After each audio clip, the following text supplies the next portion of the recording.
اہل بیت نبی کریم صلی اللہ علیہ وآلہ وسلم کے ساتھ محبت ایمان کے لیے شرط ہے، اور یہ عقیدہ تمام مسلمانوں میں متفق علیہ ہے۔ اس محبت کے تقاضے ہیں، ان کو پورا کرنا ضروری ہے۔ ہم دیکھتے ہیں کہ تمام مسلمان یا اکثریت مسلمانوں کی ان کو پورا کرنے میں ناکام ہے۔ سیدنا علی المرتضیٰ رضی اللہ تعالیٰ عنہ امانت کو واپس دیکھیں انہوں نے کیا اور کن حالات میں کیا، اور آج کیا ہم امانتوں کا پاس کرتے ہیں؟ کیا معذرت کے ساتھ کوئی مسلمان کسی عہدے پہ بیٹھا ہوا ہے، اس عہدے کے اوپر ڈیلیور کرنا اس کی ذمہ داری ہے، تو کیا وہ دیانتداری سے ایسا کر رہے ہیں؟ اسی طرح دوسرے معاملات، راز رکھنا، کوئی عہدہ نبھانا، کسی کی امانت واپس کرنا، قرض لے کر واپس کرنا، تو امانتوں کی ادائیگی میں دیانتداری دکھانا یہ اہل بیت کی بنیادی تعلیمات میں سے، لیکن ہم اس کو جو ہے نا پورا نہیں کرتے۔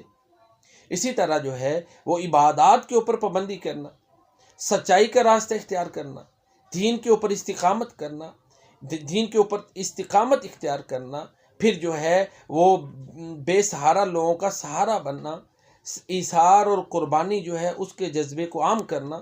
تو ہم دیکھتے ہیں کہ اہل بیت کی یہ جو سنت ہے اس کو مسلمانوں نے نظر انداز کیا ہوا ہے۔ وقت کی ضرورت یہ ہے کہ مسلمان اہل بیت کی تعلیمات کو اپنائیں اور پھر ہی آگے بڑھ سکتے ہیں۔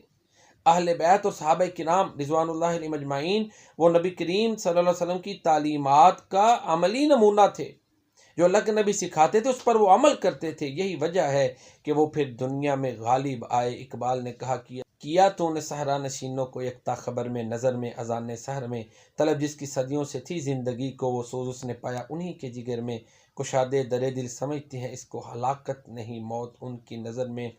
آج مسلم امہ کے مسائل کا حل صرف اور صرف اسی میں ہے کہ قرآن و سنت کو اپنائیں اور اہل بیت کی تعلیمات کو اپنا کر ان پر عمل کریں۔ اللہ تعالی ہمیں صحیح معنوں میں اہل بیت اور صحابہ کرام کا اتباع کرنے کی توفیق عطا فرمائے۔ السلام علیکم۔